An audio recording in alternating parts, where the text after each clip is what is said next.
This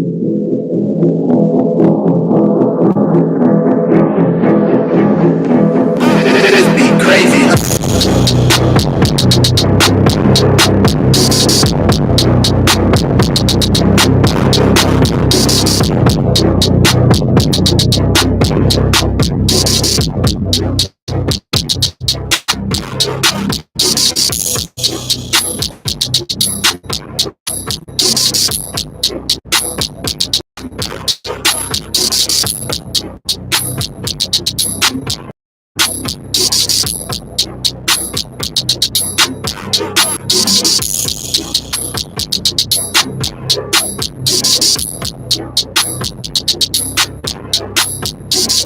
And now, a three-time sports editor, former online and managing editor, and host of Talk That Talk, award-winning journalist Terrell Chatterbox Emerson. Welcome to it. Welcome to it.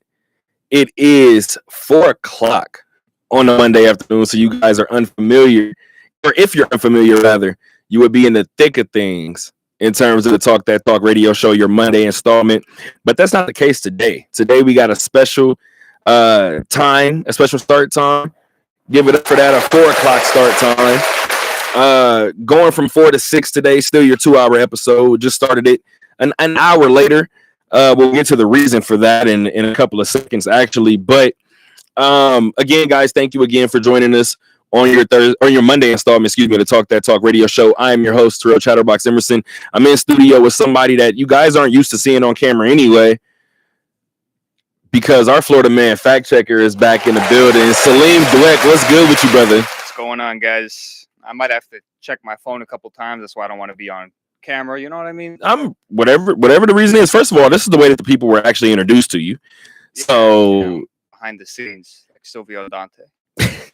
All right. So first of all, you're supposed to actually be back here doing this. Yeah. But as we said before, Salim has been away, kind of tending to some things, making sure his ducks are in a row.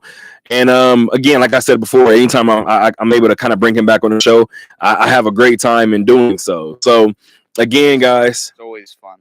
And brother, we got 2 hours to discuss pretty much everything in the sports world.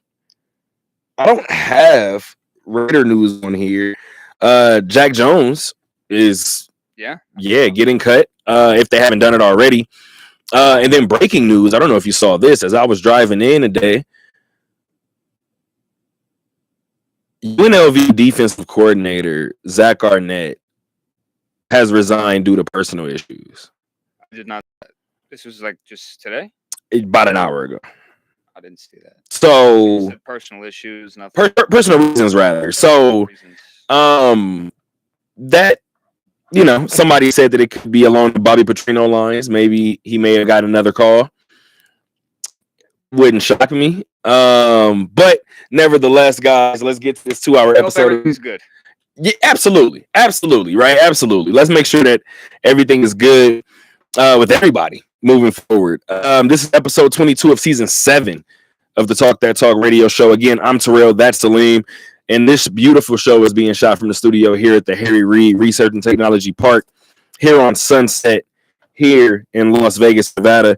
So we have a lot to discuss today, Salim. We have college basketball, we have baseball, we have some hockey on here as well. I actually got a little NBA in here. I actually squeezed that in here. I'm going to find a way to do it. But before I do that, you have to start with probably the biggest story of the day, which would be tonight's national championship, in addition to the champion that was crowned just yesterday. And anytime I want to talk the college game, specifically the women's game, considering her history, I give a good old call to somebody that UNLV knows well in terms of Jade Thomas. And as of right now, I believe Jade is on the phone. Jade, are you on the phone with us? I am. Ladies and gentlemen, Jade Thomas, formerly of the UNLV Lady Rebels. We got a champion on the line, guys. So who better to speak to than you during a time like this? I got to talk UConn. I got to talk South Carolina. 82-59. That game really was blown open in that second half. What did you see? I just saw UConn really dominate with their game plan. Everyone really talks about the big three, and I think that they are amazing, but I really think it was a whole team effort.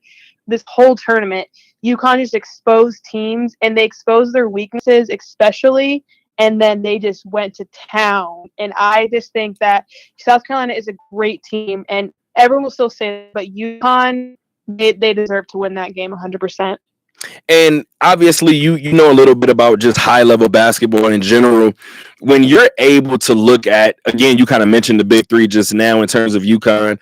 I don't want to say this is a hot take for me, but with all due respect to Caitlin Clark, and I feel like I'm doing them both of this justice by even an injustice rather by mentioning their names together. But to see the way the world reacted to Caitlin Clark, in my mind, and the people that personally know me, yourself included, I've been that way about Paige Beckers for a little bit now. So to see her finally capture a national championship, yes, I understand that there's a big three, but when I watch that one looks different.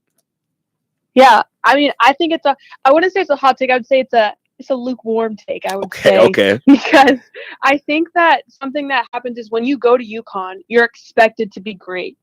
So maybe the hype isn't as big as it should be because you're already around great coaches, great program, winning culture versus Caitlin Clark, who I feel like people feel like she made maybe that program way better and put them on the map. So I think when you have like an unexpected, unsung hero, I think that is part of the reason why Caitlin Clark got so much more recognition. Also, she's pulling up from the logo. She's pulling up from the half court. So I think that people find that more entertaining. So I feel like some of it is skill that people see, but I also feel like with Caitlin Clark, it was more so like people didn't expect it. She came out of nowhere. She went to Iowa. She's pulling up from half court. First Paige, who went to a program who was already supposed to be good, and it kind of just blended in. So I see both sides for sure. You have absolutely smoked this so far, and I'm about a question and a half in. But Celine, do you have anything for Jade at this present moment? I do have, I believe, probably 3 more for her. I don't, but I do want to say thank you, Jade, for being on with us. We really appreciate it. You and Yeah, of course. Anytime I get a chance to talk to somebody that wore that Rebel Red with me, I'm gonna do it. We'll get to another red probably in a second, but obviously, the storyline is UConn versus South Carolina. However, most people were looking at it as Gino versus Don, right? Yeah. And with the recent success that Don Staley has had, the amount of success and at a rapid rate in recent years. We know about her playing history as well. We know about all of her international history. We know about what Don Staley means to basketball as a whole. With all due respect, whenever that conversation came up previously in previous years, I would say, did Gino or Emma go somewhere? And this is not a knock at Don. It's just how incredibly unbelievable Gino has been since I was a child, and that's what I can't get past, right? I remember watching Gino as a kid with Diana, and kind of feeling like, oh, okay, you kind of this program, right? I'm 30, guys. When you look at, he's got 12 titles, dog. Like let that sink in, 12 of them. So when you look at that coaching matchup, obviously if we can get that every single year on that biggest stage, we would take it. What's your takeaway when you look at Don on one side and Gino on the other? So I think that I agree with you. I think he's been so consistent. I feel like with Don, she just recruits dogs. Like she recruits physical, like 1 through 5, just dogs who are so aggressive. They're going to get on the floor and they're just going to go. And I feel like with Gino, I feel like he's maybe so far at least, he's been like pressed to put more logic into it. I mean, both teams are undeniably have great players, all Americans, everything like that. So there's not like, oh, they have no players. It's just, I feel like with Gino, they came as a 2 seed. So not the 1 seed, obviously that's so good. But I feel like with him, he's found ways to expose other teams. And I feel like he's made more like logic into it. Like when they played UCLA, El Elfi was all over Betts. Like, they didn't even let her get to it. Like, her team couldn't even pass a post entry in. Like, they found a way to be like, okay, this is what UCLA wants to do. This is what we're going to take away. So I feel like sometimes South Carolina maybe relies more on just their dog mentality of, you know, maybe we need to get a press, or maybe we need to get a double team, or we need to take the ball away. But I feel like with UConn, they found a way to like slow the game down, expose the other team, and then make their offense just that much more dominant. So I feel like maybe Gino, he's so seasoned that he knows how important scouting is and how important it is to not just be like, okay, our girls are better than your girls, we're going to win, but more so, okay, we're going to expose your weaknesses, and then we're going to do what we do anyways. And I'm happy that you said that, because that was one of my takeaways, was the patience on defense, right? Usually a lot of people think defense and they think just, all out aggressive, just kind of in your face. And the funny thing is, it reminded me back in high school. I used to practice sometimes with the high school team when I was working on the paper. And I remember one particular guard, shout out to Jordan Mays, he ended up going to Arizona. I got around him. And in the back of my mind, I was like, there's no way in hell I should have got around him. And he did the reach around strip through. And I was like, oh, he let me get to my spot, because he wasn't looking at that anyway. So I kind of watched that in slow-mo, it felt like, when I was watching UConn and South Carolina play. But what often happens is a team loses, expectations may be whatever they are, and then people start to kind of overcompensate, right? And that's something that I don't expect Don Staley to do. What do you think would be the next step, or are the next steps, for this South Carolina program? I think they've had so much success that she doesn't necessarily need to change anything, but I feel like they have a chip on their shoulder, so I feel like that's already going to help them for next year. But I think I would like to see maybe one or two players that are more so slower and methodical, because they have a lot of scorers, they have a lot of drivers, they have a lot of big bodies. But I'd like to see someone who can, like, in those slow moments, slow the game down and really help them score. And then if you look at the stats from the game yesterday, it was across the board. It was like 10 points, 9 points, 5 points, 8 points. So I think they need one person who can carry the team on their back in those moments, because yesterday it was a scoring across the board. There was not one person that like standing out. So I think they need one person who can score, but also slow the game down, because I feel like South Carolina plays so fast that sometimes you just need to like slow it down, and they need a smart player with IQ. And you know what? These things are just kind of trickling into the next thing. I have two more questions for you. One is basketball related, one isn't. Again, those who know me well know that I grew up a Duke fan. I almost swallowed my tongue at the Aviator game. No, I'm serious, because I had my iPad out. I'm watching the game. Duke is up by 14, and we go back to the hockey game. So we go back to the hockey game, and I'm sitting next to Dick Calver. You guys know who DC is. I'm sitting next to him, and he was like, "That one's over," and I was like, "I don't know." That's one of those moments where being facetious didn't pay off for me. I'm trying to be sportsmanlike, and I'm like, well, you never know what can happen. Next time I tuned in, the 10-0 run happened. Fast forward to tonight, you have number 1 seeded Florida against number 1 seeded Houston. I just got to be honest. 2 of the last 3 years, I've bet on Houston to win it all. I've literally gone on this public platform and put my neck on the line and said, yep, that's the one I'm betting on. That's the one to do it. And they've made me look how they made me look. Tonight, Houston is going to hoist the championship, aren't they? I don't know. What do you guys think? Salim, what'd you say? I got Florida. Talking to Mike, I'm sorry. Yeah, no, I got Florida tonight. I'm guessing that Walter Clayton Jr. has a big part to do with that. Yeah, I think if he gets like 25 or more, maybe 30 or more, then it's I got this. Then it doesn't matter. Yeah. How would it feel if Florida doesn't do it and the SEC had a record number of teams go to the big dance and you didn't have one of them win it? I feel like they still showed out. feel like they still did what they I mean, I think it'd be even better if they won. I also have Florida in my bracket, but this is one of my favorite matchups. I'm a very defensive minded girl. My whole family is defense. So this is my favorite match because Houston is holding teams to the lowest amount of points scored, and Florida is the highest scoring teams in the NCAA right now. So I love a clash of defense and offense, and it's really just who's going to impose their will more than the other team. I couldn't have said it better myself. As a matter of fact, this show wraps up at 6. That game, I believe, tips off around 5:50, so we'll be getting out of here right in time for that game to go ahead and hit its stride. Last thing for you, it's not necessarily like a hardball question. It's actually a softball question. The beautiful Jade has left us here in Vegas, and I believe the first time I saw her after she left was inside of Allegiant Stadium.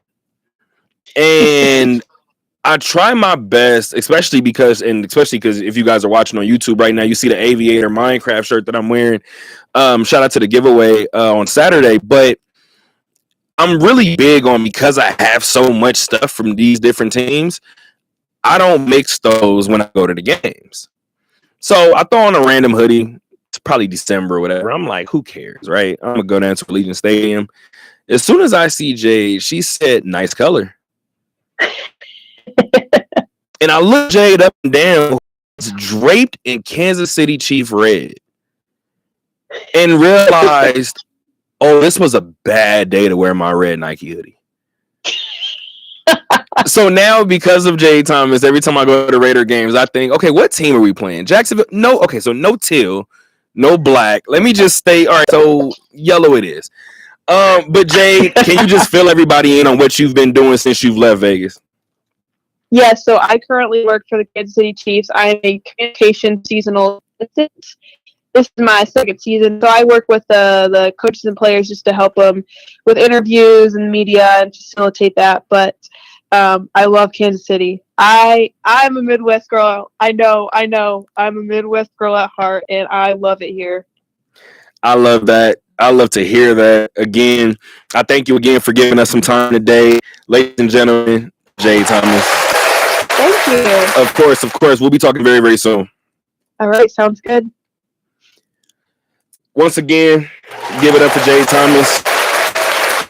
Salim, really quick before we move on, man, did you want to address the UConn South Carolina game? Did you want to address the Houston Florida game tonight? If not, we can get right into college or other college basketball that pertains to us. Yeah, I'm just gonna, Florida tonight. I got Florida. I mean, I know Houston's done a good job on like guards in this tournament, but I still think Walter Clayton's gonna have a big game, and I like Florida tonight. Maybe Florida 70-62. 70-62. Oh, I kind of like that. And I wish you picked a bad day for people not to see you. You want to know what's funny about this before I get back to your prediction? This has gone from you never being on camera to me being like, no, never show him on camera, to you finally having been on camera to now me being like, why don't you want to be on camera? Oh, it's just today because I got to look at. Yeah, no, I get the reason, but it just shows how quickly things change. I wish the people could see how confident you looked when you said 70-62. It sounds about right. I feel like I can get there. You saying Walter Clayton scoring 25 of 70, that sounds about right. I feel like if you're Houston, you can't let him get to a certain number. The problem is I don't know what the number is, and I don't know if it matters. I feel like if he's getting 23, 24 or more points, assuming he's not shooting the ball 25 times to get it. Good point. So, that's a great point. If he's just shooting like okay or better, I mean, and he's scoring that much, I think Houston's gonna have a hard time. Although, I mean, Houston is say it because I had a question. They're a great team. I mean, if LJ Cryer gets going from 3, it's a pretty scary thing. So the options. I got Florida tonight, though. The options for Houston seem like, remember when Baylor won it? Yes. And it felt like, just for Baylor, it just felt like any given night, if they needed a guy to step up, a random guy would. Houston feels like on the defensive end, they're going to do what they're going to do. Are they going to get enough offense? And then so far this tournament, it seemed like every other game, it's been a new guy. I've tried to really lock in, like watching during this tournament, like, you know, watching past film, because normally for me, like during college basketball season, I catch a UNLV game here and there, but I mostly watch for the prospects. Right. I'm watching for NBA draft guys, and, you know, Houston, a lot of seniors, especially like LJ, especially, you know, like not guys who are going to go top 10, top 15. But, you know, so I've had to, you know, go back and do a little studying. Defense is definitely stifling. And that's the interesting part, right? Because it's something that I've been kind of looking at for the longest in terms of, like I said before, I've picked them to win it all the past couple of years. It hasn't worked in my favor when I've done such. But nevertheless, you said that you don't have the time typically. I'm kind of paraphrasing, but you essentially said that during the college basketball season, you're looking at prospects. Yeah, that's probably what I'm interested in. You know, I mean, I don't know if college basketball is. I'm an NBA guy. Right. I believe the NBA. I watch a ridiculous amount. That if like it got out to the public how much I watch, it'd probably be like. Dad probably feels about me. It's fine. Like I just watched the Raptors Nets game the other day. Maybe you do have a problem. Yeah. So I mean, it slowed down for me at this day and age just because the way that the game is. Sometimes do you think the bad basketball in 05, 06 is worse than the bad basketball now? Yeah, I think we look back at things through rose-colored glasses sometimes. I want people like who say that to like go and watch a lot of those games. Like go watch them 79, 73 games. First of all, I think there were some good 79, 73 games. The problem is bad basketball back then. If you like, because bad basketball now, you're watching them basically run from 3-point line to 3-point line. They're chucking threes. A couple of people trying to play the passing lanes, things like that. But when I go back and watch bad basketball from back then, going in though a lot of the time. Sometimes I don't know about a lot of the time. Some teams are bad, dog. Yeah, some teams. I want like basketball fans out there to go watch the Spurs Nets finals from 2003. Okay, great. Don't get me wrong, I went 6 games, a lot of talented players. Good point. Just go sit through those games. Like they got them on YouTube. Yeah, you can find them online. That was 03. Yeah, just like it's because I watched like 4 of those games in the past like 6 months. I don't know why. I wanted to see. No, I'm gonna tell you something that I just did. I went and watched the Wizards and Jordans last year. And the reason why I did it, I'm gonna be honest, because I looked at something that LeBron did, and I was like, "There's no way." And I went and watched 2 or 3 Wizard games. And by the way, I watched some 03 Blazer games too, and I don't regret it. Jail Blazer. But, watch yourself. But I will tell you this: going back and watching bad basketball from back then, it was big men fumbling the ball. It was big men with no paint move, with no post moves, trying to do post move. I don't know which bad basketball was better. Do I say that? Anyway, point of me saying that. Point of me saying bad basketball is still gross either way.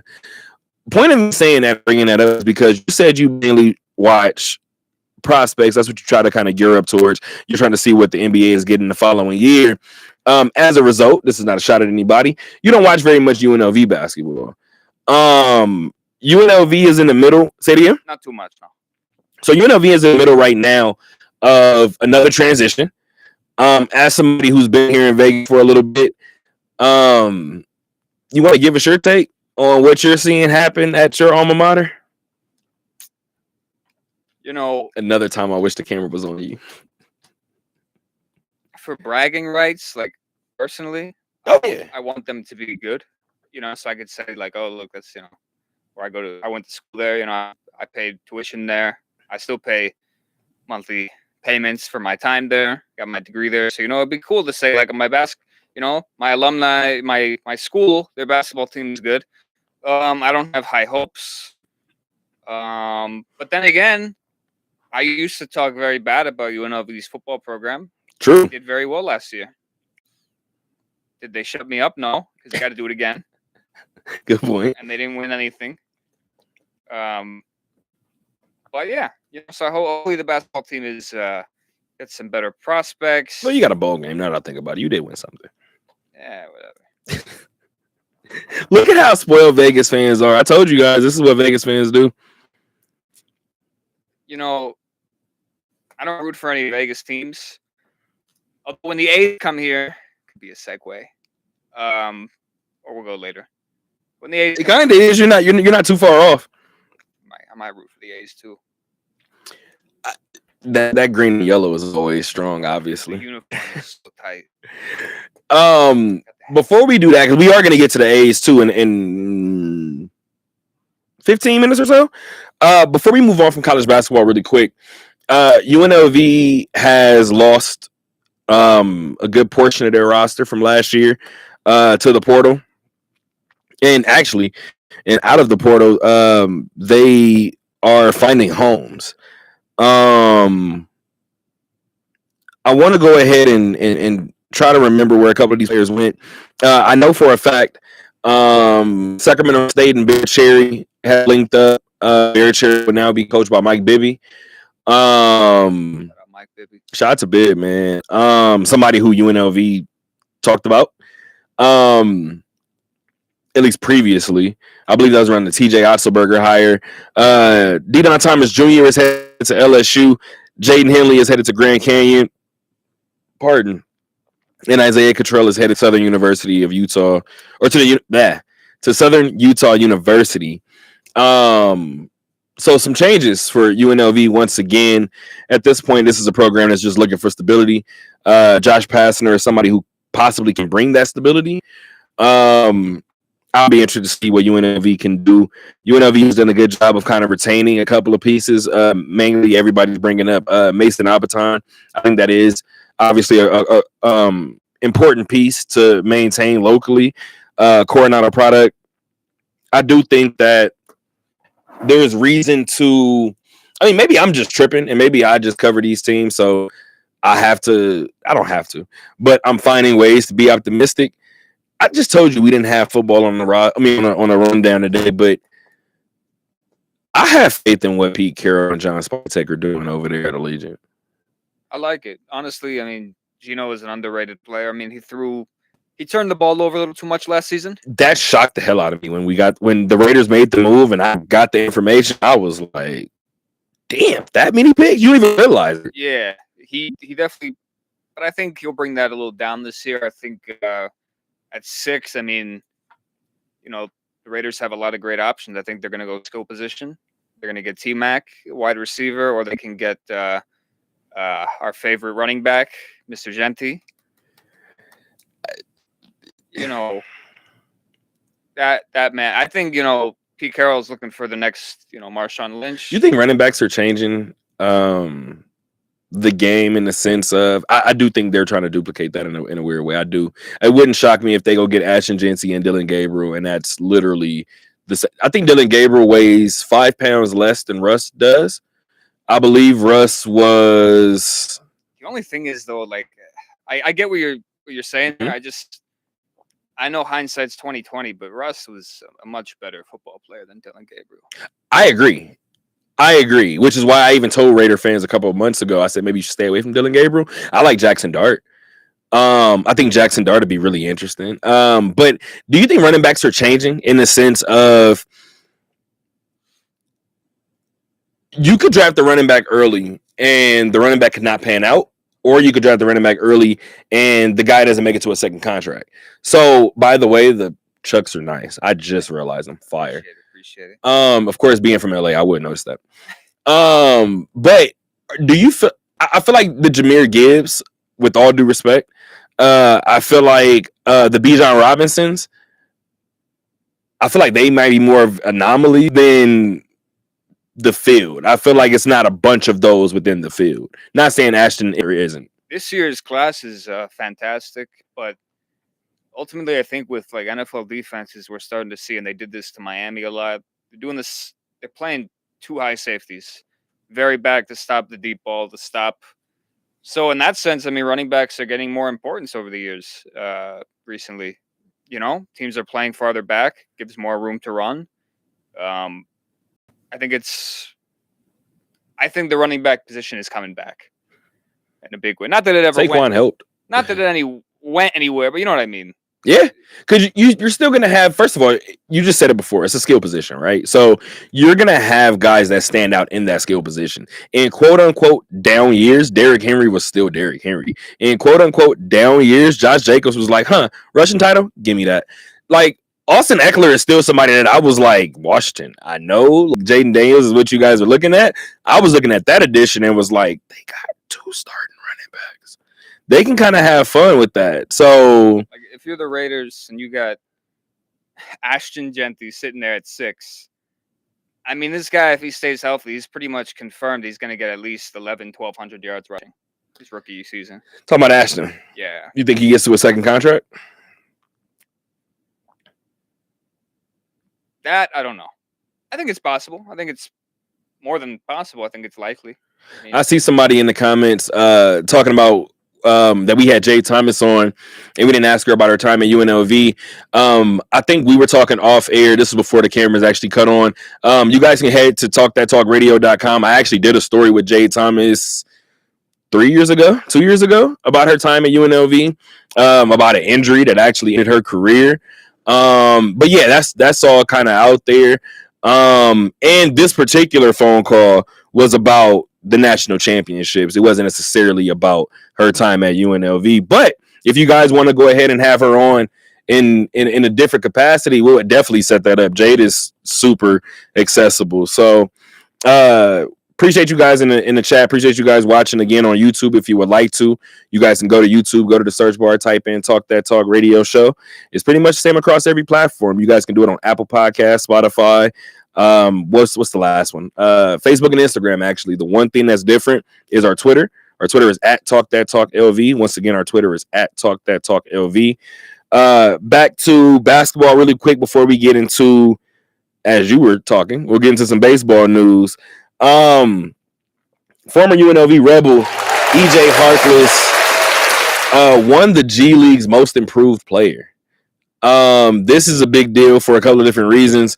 EJ originally didn't start his professional career in the Jazz's organization. He started with the Clippers organization. Played a full season in the G with the Ontario Clippers. Was not a part of the team, I don't believe, with the San Diego move, which is how he found his way over to Salt Lake, and even logged an NBA debut with the Jazz. So shout out to EJ, who didn't get a full G League season with the Salt Lake City Stars, and was still able to bring home some hardware. So another UNLV running Rebel out there doing great things at the professional level. Is there any relation to Mo Harkless? I don't believe so. And I did a story with EJ. If it is, I'm gonna be pissed if EJ didn't tell me.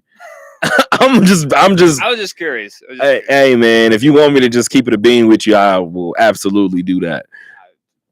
Shout out to Mo Harkless too. Oh, and I also see in that same comment about Jade, about something about Lindy LaRock and another head coach position. I've been very adamant on this show with the relationship that I have with Lindy, the relationship that I have with her family. They're pretty open with me. And the only time that I've ever seen Lindy kind of like bat an eye was when we talked the Stanford job. And as she's mentioned before, obviously her alma mater, she said that on several occasions, she said that Vegas is her home. That with all due respect to these other coaches that come here, have success and leave, they're not from here. So they don't have specific ties to here. Before Lindy had any children, Lindy looked me dead in my face and said, I want to start my family here. My parents are here. Las Vegas. Yes. Lindy was pregnant at the time, and I didn't know it. So shortly after it was announced that Lindy was pregnant, now Lindy has 2 beautiful babies, right? Congratulations. So congratulations to Lindy as well. So Carly Burris actually just took a job over at Portland State. Huge part of this coaching staff. And people are wondering when Lindy could possibly leave as well. like I said, the only time she's ever batted an eye was Stanford. She said, "I'm comfortable where I am. This is home. I have no intention to leave. I'm also human." Stanford, Palo Alto. So there goes that. But I do believe, as I've said before, Lindy is here in Vegas, and I believe she will be here in Vegas for quite some time. It's really at this point about the stock that she's built here in the city. And again, keep in mind, you can't leave the job. No, I'm not gonna say you can't. It's not very many cases where you leave the job twice, right? So let's just say Lindy does leave this job for a Power 4, well, ultimately a Power 5 conference.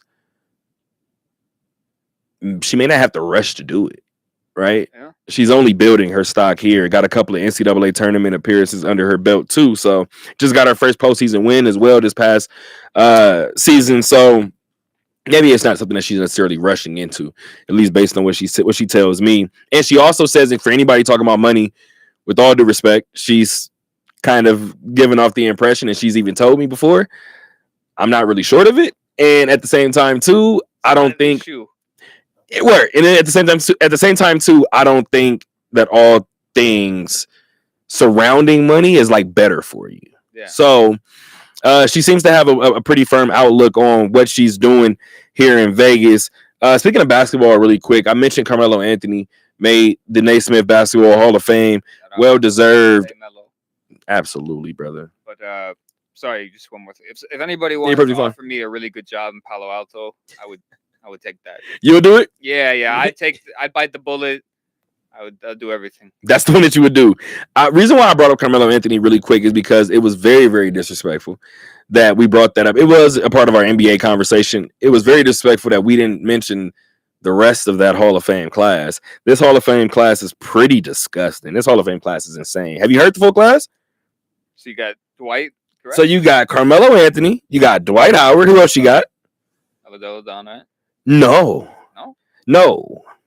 She did just retire, though. Shout out to Elena Deladon. Oh. That was on this list as well. So shout out to Elena Deladon. Congratulations on retirement. But no, sir. She did not go. Well, first of all, she'll be eligible, 5 years from now? Okay. Or is it 3 years? Okay, so Melo, Dwight, who else? We got Carmelo Anthony. We got Dwight Howard. We got Sue Bird. Sue Bird, yes. We have Maya Moore. Legend. Sylvia Fowles. Billy Donovan. Danny Crawford, Mickey Harrison, and the 2008 Redeem Team. Owner spend a little bit more money, hopefully. But yeah, I do what Pat tells me to do. It's outside of the point. Yeah, it is. I seen where you were going, and this is why the camera needs to be on Celine. To be honest with you. No. So we'll get to that another time. But the Hall of Fame class is absolutely insane. To see this amount of talent go in, to see Coach K holding the 2008 Redeem Team jersey, again, a moment that we probably should look back on and think back to this Hall of Fame class. This is a sick class. I had so much the Redeem Team in 2008 was 11 years old, I believe. Okay. And just seeing my favorite player, D Wade, go bald. Like he was bald in that tournament. I don't know if you guys remember. Number 9. Bald, and he just dominated. He did. He obliterated everybody. It was so great. It was so fun to watch. It was one of those moments where you looked at D Wade and was like, yeah, that's why he got a ring before all of you guys in this class. No, that was like the first time I Darko, I understand. Yeah. International basketball. It's like 11 years old, and it was so cool. It was the coolest thing ever. I have great memories watching that team. And the game against Spain. All of them against Spain around that time. Really quick. We have baseball to get to. We have aviators to get to, athletics to get to. That'll be the next probably 30 minutes, maybe 15 apiece. But before we do that, did you see? First of all, this is this episode's edition or version of It's Out There Now, right? So that's out there now. I have the that's out there now that I have for today is about Devin Booker, right? And if you guys are new to the show, what That's Out There Now is about, it essentially just lets people know this came around during Trump's first term.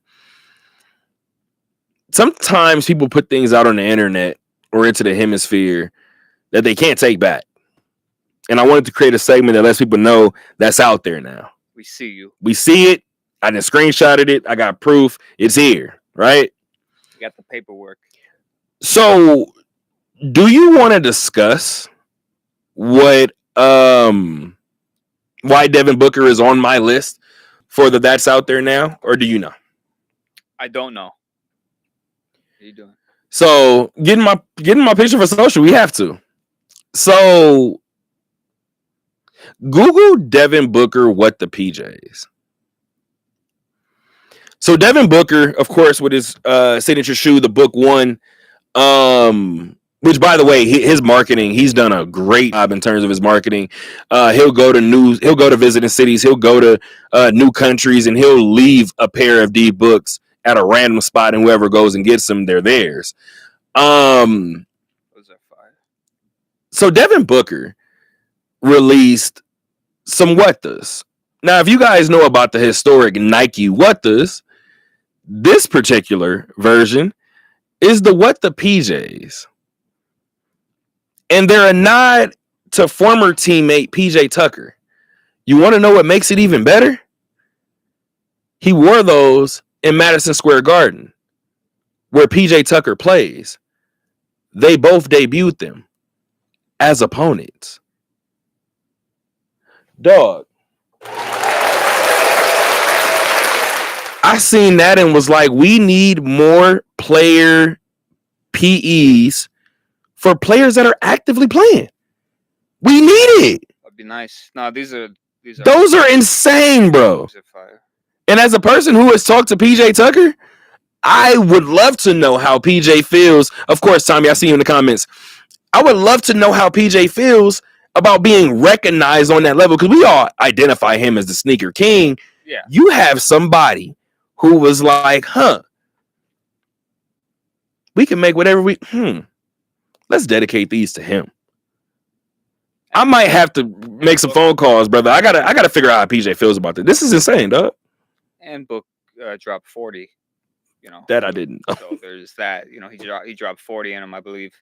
That's hilarious. I bet you PJ didn't drop 40. So there goes. Probably not. But PJ played physical defense. He hit some corner threes. Stifling defense. Absolutely. Watch it. Center for the Rockets. We go back to like 2019-ish. Hey, man, at a certain point, you got to do what you can, right? He was exhausted. No comment. But let's get to some baseball really quick. You want athletics really quick, and then we can get to aviators. Again, I have the Aviator Minecraft shirt on. I don't know if you guys can see it on YouTube. This damn mic stand is all in the way. My bad, guys, and my hair.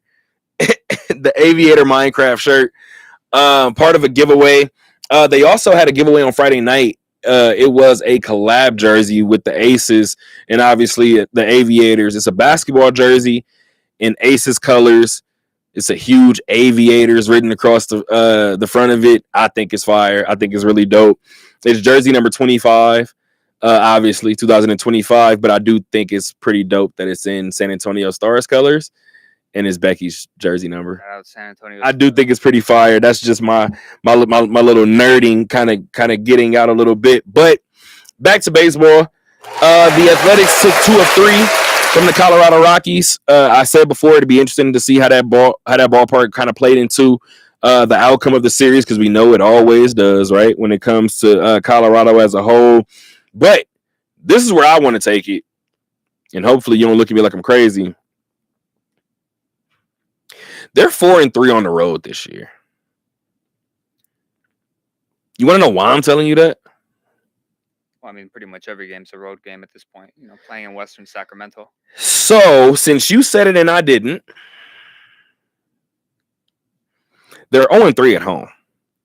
And I'm not gonna lie. And okay, so damn it, Celine, put the camera on you. No. So again, as I'm talking, you just sat here and said, home. You did this when I said home. This is not meant to be a shot at anybody.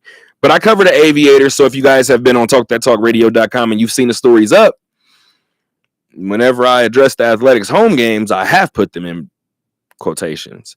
I don't mean it disrespectfully. The only other time that I've done something like that was the Chargers when they played in Carson.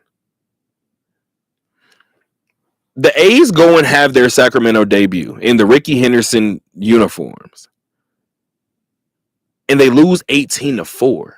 Yeah, that's was a beatdown. That was the Sacramento debut. I watched that game and said, huh,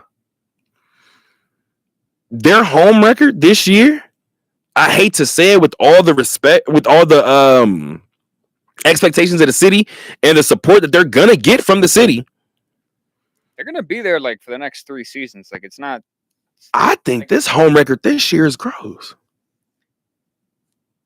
I would love to put a reason as to why I feel that way. I feel like this team is going to struggle Sacramento at home as a whole. I mean, do their baseball fans in Sacramento, are they more geared towards the A's? Are they more geared towards the Giants? I would assume they're geared toward the A's now because they're there. Then the ones that were never geared toward the A's, I'm not going to be geared toward the A's. Yeah. Here's the problem. I'd probably, if I was there, I'd probably pick the Giants. Let's just call a spade a spade. I thought, but the jerseys were fire. Yeah, that is true. Let's just call a spade a spade. Shout out to Spade at home. Shout out to Spade. I'm gonna bring him next time you're on the show because, yeah, why not? The elephant in the room is, excuse me, when the Tropicana originally was demolished, the new stadium for the Athletics was supposed to cost $1.5 billion. In December, it jumped to $1.75 billion. I believe it recently jumped again this past week to $2 billion. That rendering is incredible. You want to know what I also think? That rendering would also be incredible if you take away the green hue and you take away the A and you take away just certain things. The reason why I'm saying this, and this is not a shot at the A's organization, but if that stadium keeps increasing, eventually they wanted a waterfront ballpark. What if Sacramento is like, well, we'll take this first year to try to woo you. We'll take the second year to agree on something. Before the third year of you being here, we could be building it. I just feel like the more that this stadium goes up, the city of Sacramento is looking like. I was thinking the same thing too, because you'd think there's more agreed upon at this point in terms of Vegas and the A's. When you really look, I mean, it's not, nothing's really official. I mean, and 3 years, like I said, 3 years is a long time to be somewhere that you're not going to call home. It's a while, 3 years is not, it's not a temporary. It is temporary. You know what I mean? No, it is, but it doesn't feel temporary. No, 3 years is a while. Like if you're Brent Rooker, right? If you're Lawrence Butler and you just signed that contract, I'm getting a home in Sacramento. I'm here for 3 years. You're getting a home there. I'm here for 3 years. There's no other way around it. So here's my thing. If you're Sacramento, I'm going to be honest. I'm looking at this situation and I feel like I got a shot. Yeah, I mean, they're supposed to break ground on the new stadium here at the latter part of 2025 here in Vegas. As we know, construction in Vegas talk about it takes time. Oh, is that the word you want to use? Yeah. Okay. So nothing's official. This is what I'll say, my brother. I feel like, well, not even that I feel like, if you know that Major League, well, let me just tell you guys, if you guys don't know, Major League Baseball wants to expand. Absolutely. Portland, Oregon is one place they would like to expand. Portland would be great. The state of Utah is another place they would like to expand. I don't know if Sacramento was on that list, but Vegas is on the list regardless. When I had the conversation with Greg Anthony, and Greg Anthony was like, "Hey, yeah, if we get an expansion team, or we get a team who relocates," and he kind of smiled at me. Like I told everybody, I couldn't wait for that mic to cut off. As soon as he was done talking, I locked my phone and was like, "Hey, nah, real quick. Question 3. Come here. Talk to me real quick." "Nope. Wait. What do you know?" Oh. And he kind of laughed. And what I've said before, and this is why I don't mind saying it publicly, when we originally heard that Vegas could get a team, we heard teams could relocate. So we're at Summer League, like, well, who ears to the street? Let's see who we can figure out. We heard the Clippers, we heard the Grizzlies, and we heard the Pelicans. Somebody asked Steve Ballmer about moving. He said, "I'm not leaving LA." And he backed it up Quickly. That's why he was so adamant during that interview and was like, I'm not leaving LA. Cool. Nobody had to ask him that anymore. You looked at the Grizzlies and you went, they just got Ja. Maybe they got a new head coach. Maybe they'll be able to do. And then you saw Memphis be a number 2 seed in the playoffs. Maybe that won't happen. Keep in mind, the other team I just said was the New Orleans Pelicans. One of the hangups in Dallas is that they want a casino in the building. So I say all of this to say there's a lot of moving pieces behind the scenes that you guys have no clue about, that myself sometimes have no clue about. So that's why I said what I said about the renderings. Those renderings can still be built the exact same way for the Las Vegas Chippewas or whatever the hell you want to call them. That might be a possibility too. You might get an expansion team that plays in that beautiful ballpark. I almost put the camera back on you. No, I mean, they knocked down the Tropicana already, which I think was going to happen regardless in the future, whether the baseball team came here. I think the order might have been a little different if they picked somewhere else to go, but it was going for sure. I think they're going to put a Bally's there too, along with the stadium. It'll be a resort with it, absolutely. You got to make money in the offseason. Absolutely. I don't know. I feel like, especially with the NBA, the MLB, I'm not as positive on this. But the NBA, I mean, the talent level, I mean, you could support multiple expansion teams at this point. Like the talent. You said you're not sure about the MLB. Yeah. When you say multiple, and I know we're getting into semantics a little bit, but 2 expansion in the NBA, I think the NBA. You think baseball would struggle? I don't know about struggle, but all right. So what about Portland? A place like Portland who's starving. Utah. First of all, when they said Utah, I was like, the Angels AAA team is right there in Salt Lake. So just move the Angels if you're going to do it.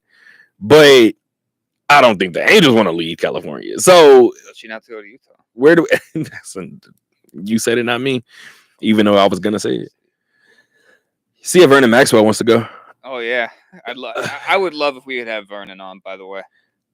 I'm sure his phone is blowing up because of his last appearance, but I would tap into some stuff. I would take work off. Okay. I'll write some stuff down. Yeah, I wouldn't mind doing that. You got to keep talking while I'm writing that down. Yeah, so listen, Portland, I think, deserves a baseball. It deserves. Nobody, you know what I mean? I think they'd be... LA deserved a football team at some point, damn it.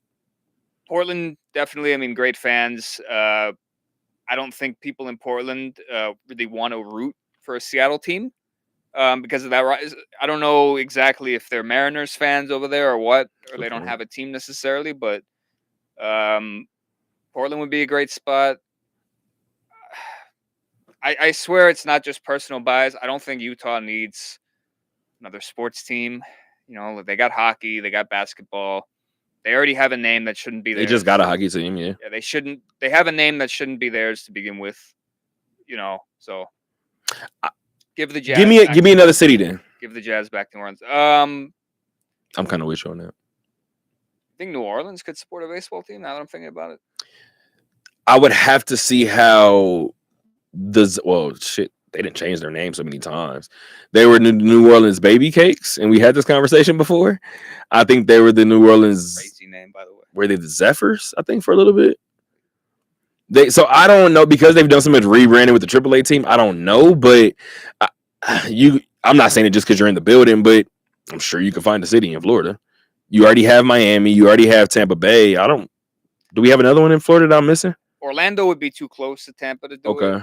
Jacksonville, maybe. Okay. I like Jacksonville. I wouldn't mind that. Jacksonville is a city with 1 million people in it. It's a gigantic city, more than enough room for a huge stadium. Would you move the Rays to Jacksonville? It's because that would be a team I would assume is eligible for relocation, especially dealing with what they're dealing with. We're talking about the A's playing in the minor league stadium, so the Rays. I lived in Jacksonville for about a year and a half, and the baseball fans there, from what I gathered, were a mix between Braves fans and Rays fans. So, yeah, I don't know. I mean, they would have a fan base there, and I mean, Tampa and Jacksonville, I don't know the exact, it's like 2.5 hour drive, something like that. Last question I have for you. Another team to Canada or no? Because I know the NBA, in terms of expansion, Mexico City is serious. Like, that is a real thing. Another team in Canada is like a real thing. That might happen. Montreal or Vancouver would be so. I would love Montreal would be amazing. I would love if the MLB had a team in Montreal again. Call them the Expos. Can you move the Angels then? Why don't I want the Angels out of California so bad? Oh my gosh. Speaking of Angels fan, and you want them gone. You said my Angels what? You're an Angels fan. Say that last word one more time. F-A-N. Fan. Mm. No? Not a fan anymore? Didn't John Cena say he was in an abusive relationship with the fans? I might be in one with the team. Honestly, this is how piss poor my faith is in that team. They would have to do what they're doing right now until probably early September for me to believe it. I promise you, dog. I expect collapses with this franchise. Miami is 5-4. By the way, don't laugh, but I went through your roster. I did the National League before. Like $43 million. I'm happy you said that because I went through the National League before I left the house just to try to freshen up on some stuff. Atlanta was the last team I did. You guys were the second to last team. Not gonna lie to you. I went through the roster and I was like, boy, this stinks. All right, a couple things. Otto Lopez disrespect on this show. I won't let it happen. Okay. Shout out Otto Lopez. I'll give you that. Got Ramirez coming up in the but yeah, it's not good. Somehow they're, so far they're doing all right. They play. I believe the game against the Mets is on now. Check it. I'll let you check that really quick while I actually give you an update on the Athletics. Did you hit their 5-4? I believe so, yeah. 5-4, maybe 6-4, something like that. Maybe. Reason why I say that is because the A's are currently 4-6. They're fourth in the AL West tonight. Miami's 5-4, bottom of the third against the Mets. Juan Soto's up the bat. So a home run. Not good. It's a home run. Heard. Tell me if it's a home run, please. Just because it'll be great that we documented this. The A's actually start a new series tonight against the San Diego Padres. And then they got to see those Mets. So they're kicking off a 6-game. Do I do it? Homestand? Yeah, homestand. So they got a 6-game homestand against the San Diego Padres. 3 games starting tonight. 7:05 p.m. is the scheduled time for first pitch. What you got for me? I'm just checking the baseball scores right now. Oh, see, the way you were pausing, I was like, did he homer? Yeah. Soto doubled to center. Okay, I thought he homered still. Scored. Well, he drove in a run, so 1-0. Sorry, Salim. I should have never brought that up. No, it's okay. That's my fault. My fault. The Marlins have a payroll of like $43 million or something like that. It looks like it. Yeah. You think we can make the team? I'm out of shape, but I can play first base. Honestly, at this point, I think we can make. Yeah. And they're going to trade Sandy at the deadline. I can't hit for bro. What? And they're going to trade Sandy at the deadline. Fresh off the injury, still? Oh yeah. Somebody takes him. Oh yeah. Bruce Sherman is the new, not new, but the owner. I think that the league should force him to sell. But they won't force Moreno to sell. Listen, I want Sherman. You had Shohei and Mike Trout in the same building, and you didn't make playoffs. Look, I don't think you had Albert Pujols and Mike Trout on the same team. Okay, at least the owner. It's not about making the playoffs. It's about at least they spent some sort of money. This is malpractice. What Sherman's doing. I feel like the Andrews might be malpractice. So I don't know. I don't know, bro. I'm just saying. All I'm saying is we don't know. Ownership level, it's disgusting. He should be forced to sell. You know, I can't say what I want to say because I don't want to get anybody in trouble. But if that's the case, do you want to talk about winning baseball then? If you're an owner, at least spend. I'm not saying you got to be the Dodgers and have a crazy payroll of $300 million or whatever it is, but you know, having a payroll of $40-50 million, it's I mean, Juan Soto makes more than our entire team. Indeed. And was going to make that no matter where he went.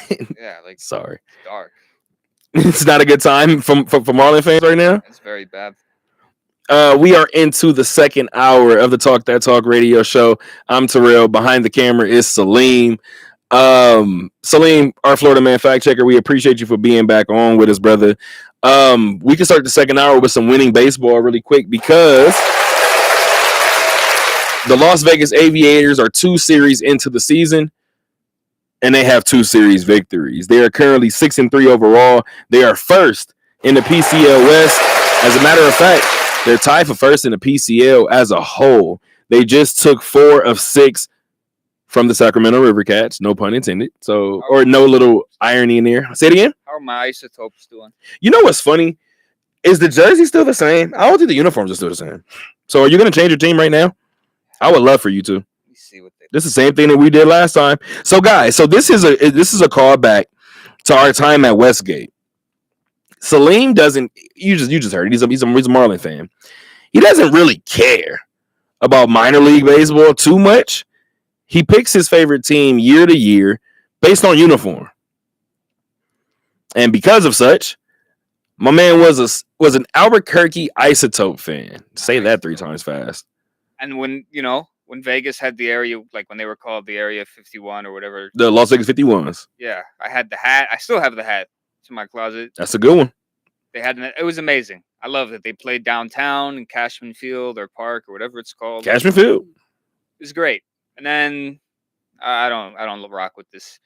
I don't like the new uniform. You don't like it polished? I don't like the orange and the blue. I don't like it. I don't like the name Aviators. I don't like any of it. You don't like the polished rebranding of the Aviators? Not one bit. No, I don't like to play in Summerlin. The fact they moved to Summer. I don't like Summerlin. I've lived in Vegas about 7 years, guys. I've been to Summerlin like 2 or 3 times. Haven't liked it. It's not my cup of tea. And by the way, I'm surprised you're still an Isotopes fan to begin with, because the Space Cowboys should have taken the top spot for uniforms. Forgot about the Space Cow. Yeah, the Sugarland Space Cowboys, who actually, great name. And you know who they belong to. They belong to the Astros, which makes the most sense. That's one of the best rebrands I've seen in a while. No disrespect to the Aviators. I do have. Full offense. I just said that, right? Wait, relax. What? I just heard what you said. What did I say? But first road trip for Vegas is actually coming up now. They opened the season with a 3-game homestand, with a 3-game series against Reno. They take 2 of 1 or 2 of 3 against Reno, a team that won the second half last season in minor league baseball. And then you follow that up by taking 4 of 6 away from Sacramento. So you're starting the year off at a pretty good rate. As a matter of fact, one of the things, in case you guys want to just know the way my brain is ticking really quick, Las Vegas Ballpark has games where you'll see teams score 20, you'll see teams score 18, you'll see teams score 15, whatever the case may be, right? Talk to me. I like the ballpark. I like the beautiful ballpark. I wish it wasn't in Summerlin, but never mind. Because I was going to ask you why. Because they moved it to Summerlin because it's a family affluent area. Yeah, no, I get why they did it. I get, like, it's just compared to where it was. Yeah, I don't know. I like downtown Vegas. It's nice. Nice. I like it. I just wanted to see if that was the word that you wanted to use. That's it. I'm not saying it's not. I just wanted to see if that was the word you wanted to use. Yes, I like it. I like downtown Vegas. I'm sticking with my answer. I wanted to take this show off the rails so bad. I had an insult in the form of a question that I couldn't even get off if I wanted to right now. I was at Pizza Rock 2 months ago. Okay. Great place. A little overpriced. So that's where you're and this is why we can't have Salim do radio, guys. This is why. These little random conversations that we break off into. Yeah, now you got I'm this not man good at talking about this, dude. downtown pizza. I like switching it up too much. Just not. This isn't my. I'm not good at this. It's not your cup of tea? That's why you're usually behind camera. That makes a little sense. Appeal to my sensibilities. So Vegas is finally going on the road, right? You open the year with 9 straight home games. You win 6 of those home games. But like I said before, one of the things about the ballpark has a notorious history as being the hitter's ballpark, right? We had a 2-0 shutout during this series. Vegas was shut out. We had a 4-2 victory. We had a 4-3 victory in the first series. First 2 weeks here at this ballpark, everything has looked a little flipped in most games, right? You may get the occasional 6-4, typically, right? Any other night, you're getting 11-5. You're getting 18-4. We've seen 20-2 before. We've seen some wild numbers. This year, and keep in mind, this year with a team that is said to have a better bullpen. Their first series, I believe they pitched 15 in the third innings, gave up 7 runs in those 15 innings, struck out 14. So, pardon. So the bullpen is doing its job to begin with, right? I want to see if it's going to continue. I will also be able to better test this once this team goes out on the road because I'll know what these numbers are, right? Maybe the PCL is adjusting to the ballpark. Maybe it is that improved bullpen, but that's something that I am paying attention to.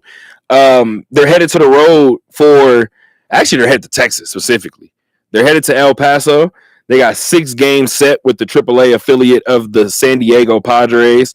Game times are all over the place this particular time, but the series starts tomorrow. I believe first pitch is scheduled for 5:35, and then on Wednesday morning, first pitch is scheduled for 11:05. So, first road trip is going to be an interesting one for this team. But nevertheless, I said it before. I think I actually even told Fran, not trying to jinx anybody, but this team won the PCL in 2019, right? Salim, you know that time very well. Yes. It appears that this team has all of the makings to be very competitive this year. Keep in mind, 2 years ago, I told you guys I didn't know what this Aviator team was going to look like because it was going to be ever changing. And because of that, the record kind of reflected it. Last season, I said this group was going to be very fun to watch until the last week of the season in both halves. Are there some guys you think are going to get called up? Guaranteed. When do they get called up is the interesting part. I don't think we have a big name move until June. Okay. I think that's the way that this team has, that this organization, we talk about all the time in terms of parity in baseball. The A's were able to fall from whatever level they were originally at, hit rock bottom, and they're already on the upswing. I said it last year. They overachieved last year. They expected the A's to be piss poor last year. Right. And they weren't. So this year, as a result, the minor league system has more stability. I've had the conversation with Fran Reardon about, hey, in all honesty, we've talked the last 2 years about just constant movement, right? We had this little joke, not Fran and I, but we had this joke at the ballpark about the A's leading the league in transactions. That's all that would happen over the last 2 years. I don't expect that you'll see that much this year. You won't see a guy have a bad stretch at the major league level, get sent down to AAA and start hitting 450. Shout out to Nick Allen, right? He gets out of this organization and he's on the opening day roster for the Atlanta Braves. You're not going to see that this year around. The A's have, you know what? This is a good way to put it. Of the A's opening day lineup, pitcher included, I covered everybody except for Brent Rooker. Okay. Let that sink in. Everybody that they've been breeding in this farmhouse for the last 2 years is at the major league level. I hate to say it, but at this point, they're going to sink or swim.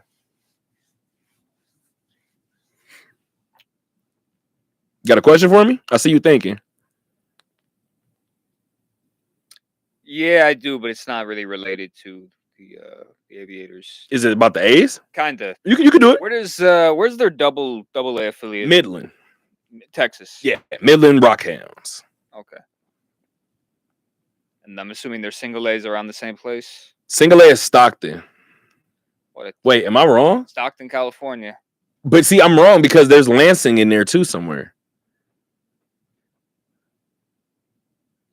I think Miami's AAA team I is have to like double Jumbo check. Shrimp. I think it is. Yeah. Why do you know that? It's just like, And how are you not a Jumbo Shrimp fan? I don't know. I don't know. I'm not rooting for that. I just want to see Bro. like guys get to the majors. And then once they get to the majors, you just stop watching. Well, I watch Jacksonville Jumbo Shrimp. Yeah. Another team in Jacksonville, see? Yep. The AAA affiliate of the Marlins. We are. I don't like the Talk to logo me. too much. You don't like who? I don't like the logo too much. No comment. I'm not a fan of it. We have two other sports to get to, and we can get out of here, Celine. We have hockey to get to first, and then we have some football to get to, but it's not your traditional football. Before we do any of that, in terms of this hockey topic, how do you want to address this? Are we addressing this with the elephant in the room, or are we addressing this with the local bias? Let's go to Ovi. If we're going over, you gotta lead with that. I seen this picture, and I'm sure that you've seen it kind of circulate. It's day 1 to 1 day. Is a picture of Alex Ovechkin prior to ever playing in the NHL with Wayne Gretzky. And then there's a picture under it with the picture that they took yesterday after Alex Ovechkin became the all-time goal leader in NHL history. Congratulations, Sam. That's unbelievable. And the amount of games was like 890. You got me. Something like that. They played like the exact amount of games, or like It was one off, I Yeah. think. It's absolutely incredible.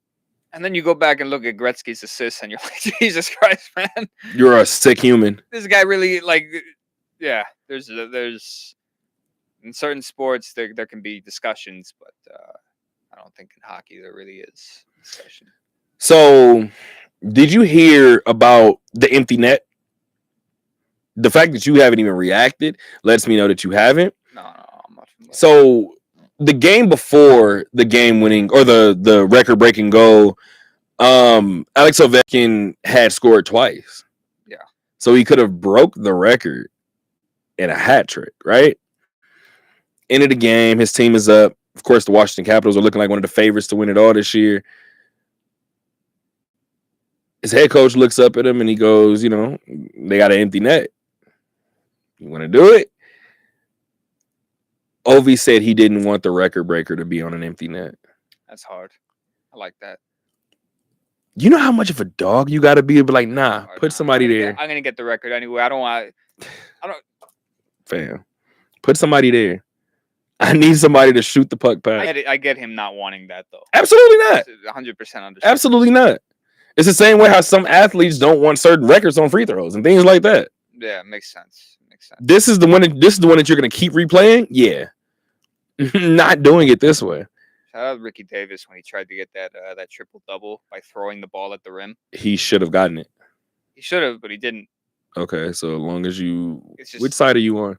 I don't know. I like Ricky Davis. He said, I don't know. If you like Ricky, then you need to be on Ricky's side. He should have gotten that triple double. I remember watching that live and was like, Was it Ricky I don't Davis understand. or was it Darius Miles who said that they thought LeBron was just going to be I think it was Ricky Davis that said when LeBron got please drafted. relax. Please relax. Yeah. I I thought he was just going to be Relax. another addition to help me score. I also think somebody else came out and said, and I don't know, was it Smush? Somebody else came out and said, no, to the back, it might have been Boozer. Carlos Boozer said, Boozer was hating. Carlos Boozer said that we already have players at his position that are better than him. Yeah. I was Boozer. like, that whole Cavs team was hating on him. I mean, were you telling me that an 18-year-old gonna come in and save my job? Yeah. And then he did it. They were mad. It's not, it's not LeBron's fault you won 17 games. You were ass. Sorry. It's a fact. I just want to know how the hell we got here from Alex Ovechkin. Oh, record-breaking moments. That's how we got here. Yeah. But really quick, I don't want to do what I actually seen this clip. You guys know I kind of stopped watching First Take, but I seen this clip about So I seen which record was harder, right? That's not what I'm here for. But what I am here for, and this is no shot at Alex Ovechkin, maybe he does not deserve this in this moment. But 895 career goals, nobody has more than him. Somebody on Facebook commented under my post and said the new hockey GOAT. And with all due respect, I'm not even going to previous eras, right? Just in terms of what I've seen, and I know what my brother is going to say. At least I should know what my brother is going to say. What's up, Dom? I see you. When I think to the best hockey player that I've seen, Alex Ovechkin isn't better than Sidney Crosby. And that could be a hot take for some people. But to me, when I saw people responding to Ovi the way that they did, in the back of my mind, I was like, is this the Brady Mahomes argument in my head right now?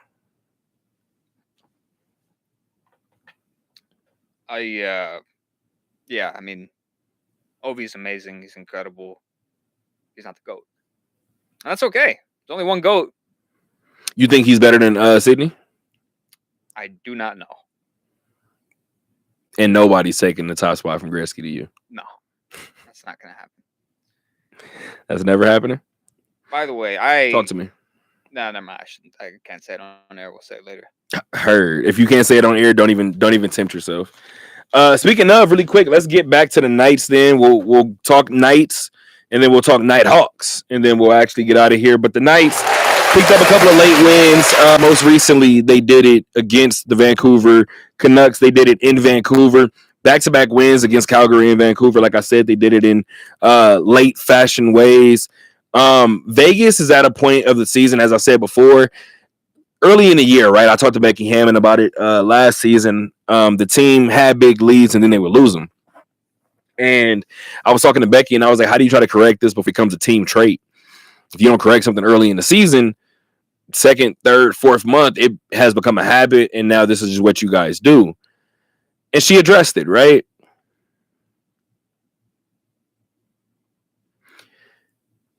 We're not there for the Golden Knights. The Golden Knights had possibly the worst January you could have, aside from not winning a game at all. Now you're at the point of the season where you win games by any means necessary.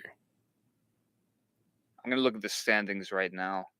I can give you an update too while you still look. As of right now, the Knights are 47, 22, and 8 on the year. They have 102 points. That is leading the Pacific Division. The LA Kings are right behind them with 97, and then Edmonton is right behind both of them with 93. Is that still where it stands right now? Yes. We do have hockey games on, so. Yes. How are you feeling about this year's Knights? At this point, like I said before, at this point in the season, it's almost win in advance before it's win in advance. No, 100%. I mean,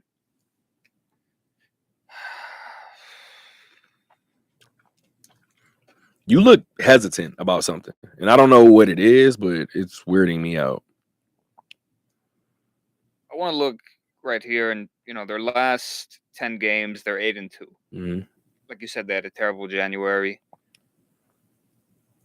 Do they seem to you like a team that's should be third in the West? I mean, going off points, do you get that sense that? I do, but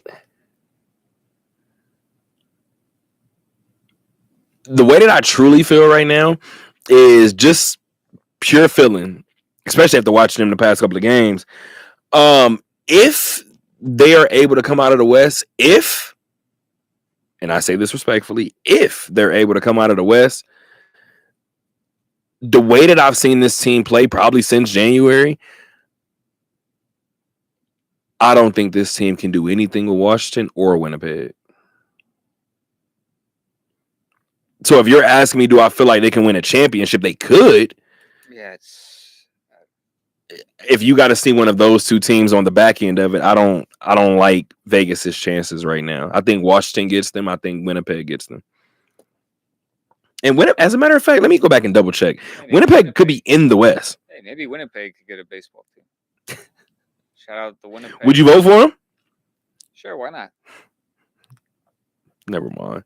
No, but let's bring back the Expos. Winnipeg is in the West. So really quick. So Toronto was the other team I was thinking about. Toronto was the other team I was thinking about. Tampa Bay is always interesting, right? As long as they get to the postseason, that's going to be an interesting team to watch. But I don't think this team does very well or could do very well in the postseason against a Winnipeg. Like I said, if they were to win the West, I don't know how this team looks against Washington. And like I already said before, Dallas is always a wild card. Don't sleep on my Panthers. I don't think anybody can sleep on the Panthers. I do think that people's history should be remembered in moments like this. Colorado is still in the playoffs.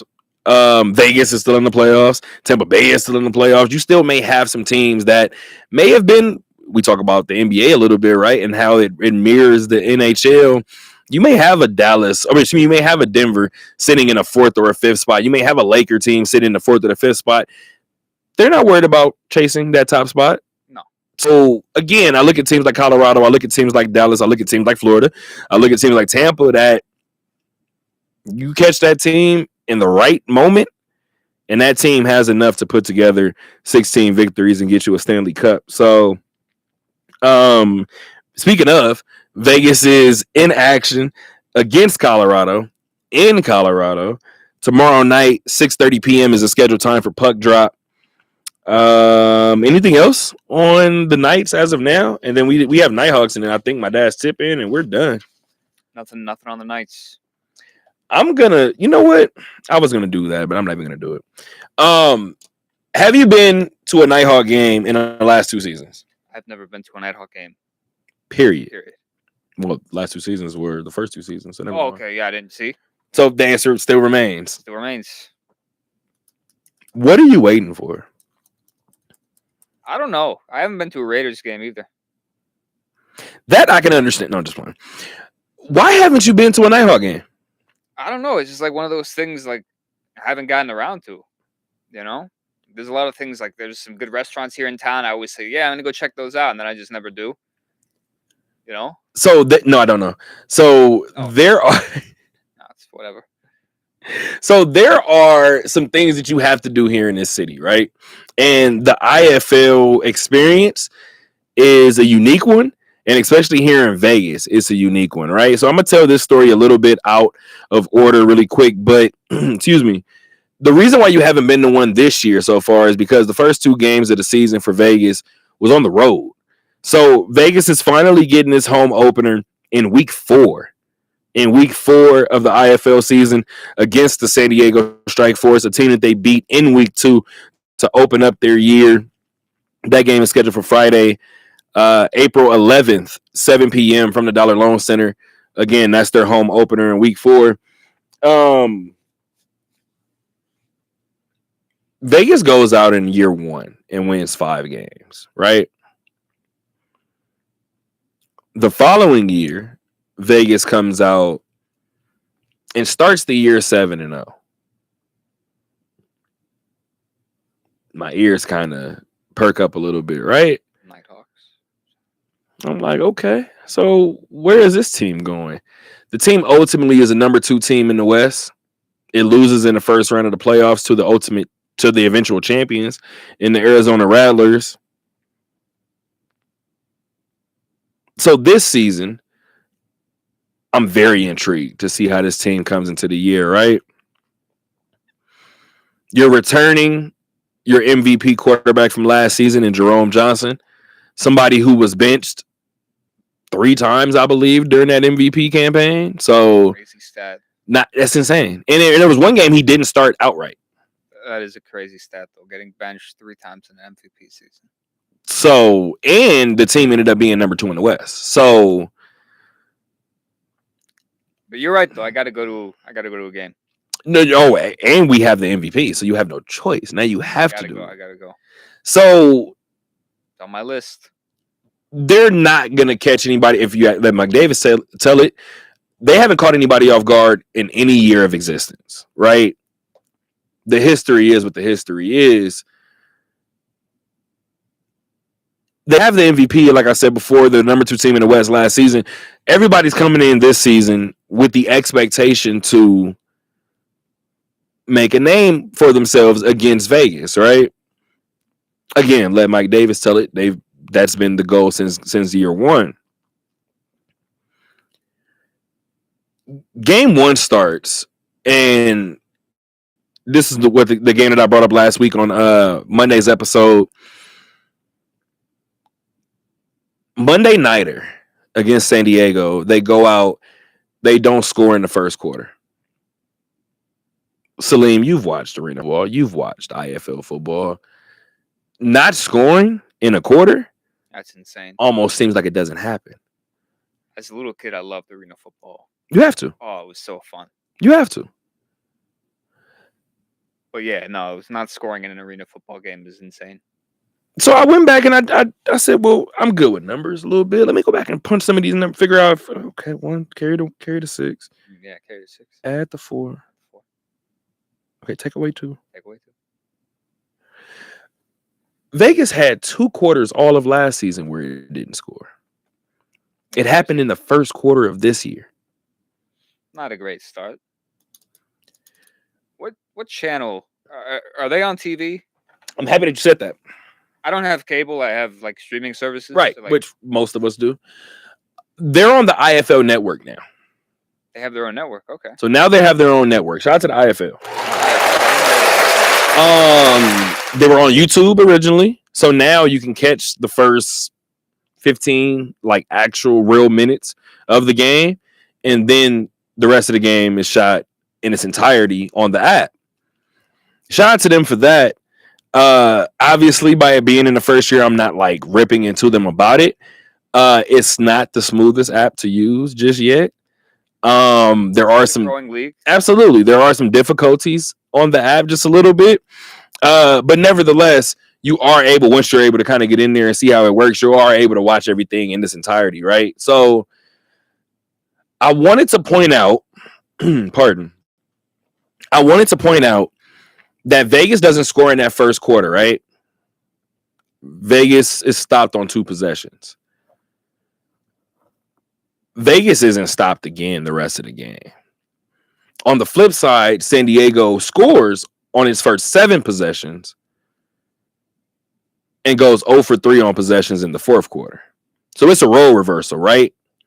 Keep in mind, that's the week 1 game that I had for you, or week 2 game that I had for you guys. But Markel Collins was covering, shout out to Markel, was covering this game on Sunday. We're texting back and forth during the game. What if I told you that Vegas didn't score in the second half?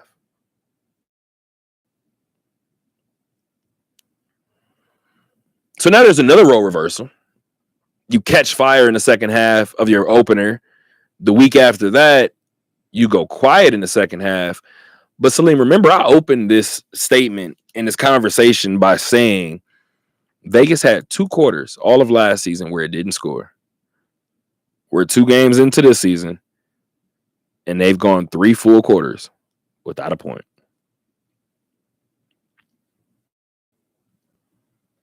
Not great. Not great. They're 1-1. I should probably say that to you.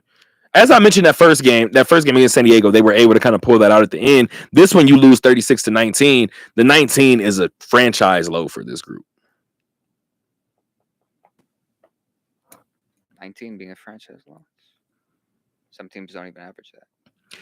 Well, in the IFL, if I told you what their low is after that, you would be like, that makes sense. Their franchise low, because I had to double back, Before this game, their franchise low was 27. 27. That's the way the IFL game is played. Scoring 19 points in the IFL game is not like an elite team. And that's what this team expects to be. Talk to me. What are the top salaries in the IFL looking like? Maybe you can Google it. Yeah. As the Florida Man fact checker, maybe you could tell me. Yeah, I'm interested. Because I've never, you know what? They make it a point to not say the actual number. I know what I've been told behind the scenes. I'm not even gonna say off the record, but I've been told behind the scenes. I'd be interested if they have anything out there on it. It says the annual salary is around $39,000 a year. The top earners make up to $64,000. Do me a favor. Last thing I'm gonna do really quick. Do professional volleyball. Oh, it's saying IFL is around 200 to 250 a week for players. Okay. Do the Professional Volleyball Federation, I think that's where the Vegas Thorough play. Just tell me what those numbers are. Because I think I looked up what that league makes. And I wanted to look at those numbers really quick. I'm so happy to have Salim back. 31,000 to 50,000 annually. Okay. In that range. Okay. All right. Of course, that's what the AI overview says. Who knows if that's... Yeah. Who knows if any of this AI stuff is legit. But second half struggles in this one for Vegas. ZipRecruiter. Yeah, sorry, go on. Ended up being the downfall for this group. But talking to these players and coaches is always interesting because you don't want to be disrespectful, right? But after the teams win in week 2, I was kind of trying to ask Mike, how do you go about the corrections in this game when you might be lucky to kind of come out with the win? Obviously, you don't want to say luck because those last 3 possessions in that fourth quarter, one of them ended with an interception. The defense tightened up when it needed to, right? And that's what Mike said. A lot of this defense in this league is going to be. It's a lot of bending and not breaking. However, this team, if you ask Mike Davis, and matter of fact, maybe I'll ask Mike Davis, they've played 8 quarters. He may feel like 4 of those quarters have been bad. Maybe this team is able to right the ship at home against San Diego, a team that you've already beaten once this year. But seeing a playoff team 2 times in the first 4 weeks of the season, can spell some bad things for you. Salim, brother. Had to make sure I pulled on my dad's tip in. I got my dad's tip in. You want to give the folks any Florida? I shouldn't even say that. That's bad. You want to give the folks any happenings in the mind of the Florida man? I know, obviously, you watch things that not all of us do, especially being a Florida man. You watch things that some of us would never do. You got some takes? No. I really okay. The Marlins. Aside from the Marlins thing, sorry. I could talk a lot about that. Nothing in the fight game? Not too much. Yeah, I've been watching a lot of Marlins start the season though. My Heat. You want to talk about the Heat? I'm ready if you are. 35-43 now. Tyler Hero's the captain. He's been playing some great basketball. He has, man. Bam's out tonight. If you're Bam, is that the next? I mean, if you're Miami, is that the next move, or do you keep Bam? I would keep Bam unless you're going for a complete teardown, which Miami doesn't do. Is that what's wrong? It's kind of hard to argue with their approach, considering the success they've had. You know what I mean? Even with Jimmy, they didn't win a title, but they got to the finals 2 times. What success did they have before 06? They were a new franchise. When did they come around? Sure, team, you would know. D-Wade. Although. No, not come around. When was their first year? 88. And then when Pat Riley and the Pacers' first year was 76. When Pat Riley came in 95. And wait. I'm not letting you do that. Okay, wait. Finish 88 to 95. Yeah, it was not. Okay. those first 7 years of expansion, I mean, they had some good players. Shout out Ronnie Cycli, great DJ. Very, very, very true. Why do I remember cycling? Shout out That's Ronnie Cycli. But hilarious.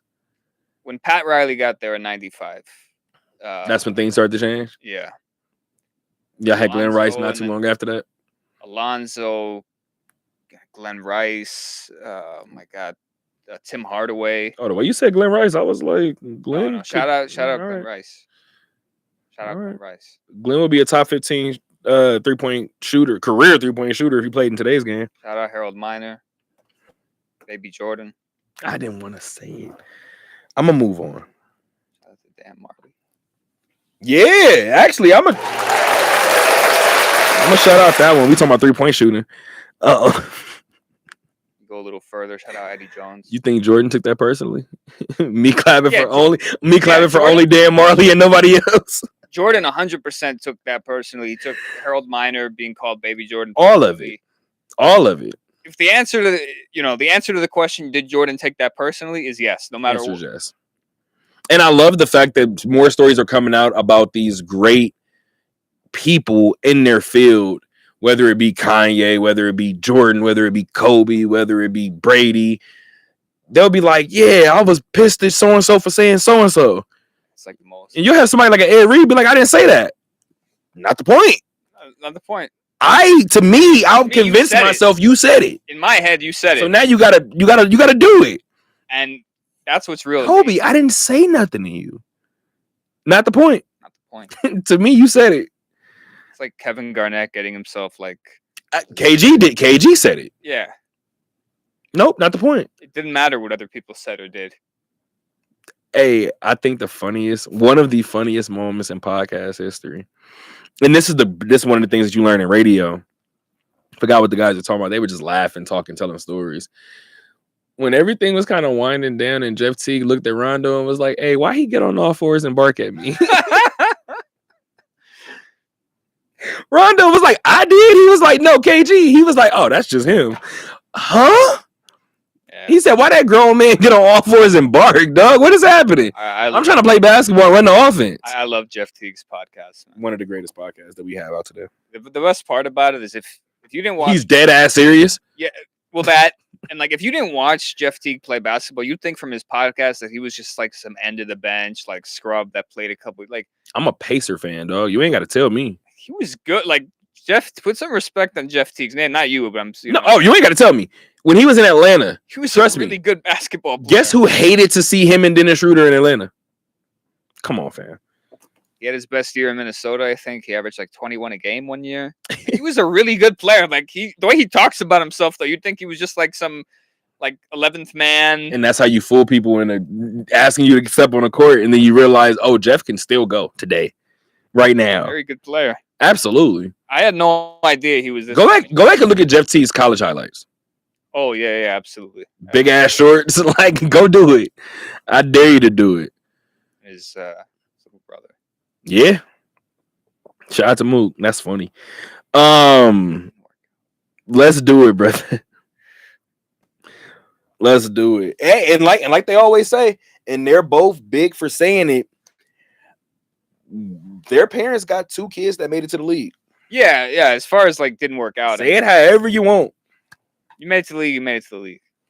Hey, Mike Hughes says it all the time. He views it like a black belt. Once I get that black belt, Can't take it away. doesn't matter what I do with it. This is mine. I experienced it. Shout out LeVar Ball. That's it. Yeah. I did it a week ago, maybe 2 weeks ago. I came out and apologized on my Cerritos radio show and was like, okay, I was wrong about him. And then I did it when we were at UNLV. I did it again recently and was like, I'm going to continue to do it. Because when you rip into somebody and be like, let the kids be kids, let them grow into their own. The man was right. You know, 2 out of his kids play in the NBA. 1 played in the G League, and now he's like a rap star. Well, ascending. The man Hey, that Law raised and Order- 3 successful men. Yes. And that's what matters. That Law and Order song is really good. I shouldn't say the man. Him and Tina. Shout out to both of them. Yes. Shout out to the Ball family. My dad's tip in for today. And we're about 5 minutes from tip off in a national championship game. So we're going to make sure we get out of here in enough time for us to get to the spot and watch this game.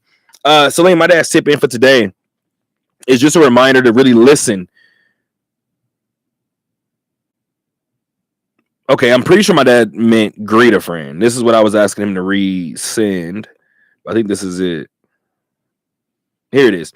My dad's tip in for today is just a reminder to really listen when you greet a friend, or for that matter, with anyone you know. I make it a habit when I ask someone how they're doing, I wait for their response and I respond accordingly. If it's a good response, all good. But if there's hesitation or a scarily dark negative response, I will 9 times out of 10 continue the conversation so that person has someone to talk to and hopefully give that person something positive to think about. Anyways, moving on to the tip in. This came to mind when I read an article on Boston Red Sox outfielder Jarren Duran. He did an interview for the docuseries The Clubhouse, A Year with the Red Sox. Duran spoke about how his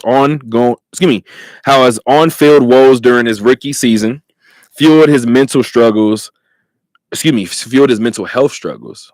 Pardon. This is why my dad was saying what he was saying. To the point that he attempted suicide. It escalated to the point that he found himself sitting in his room with his rifle. He put a bullet in it and he pulled the trigger and the gun clicked. He said he doesn't know why. He said he still doesn't know why the gun didn't go off, but he thanks God every day.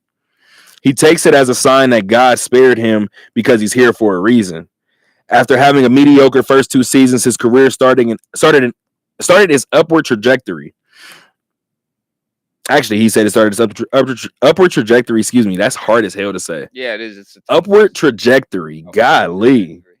In 2023, after he was recalled from AAA early in the season, he had 295 with 49 ribbies in 102 games.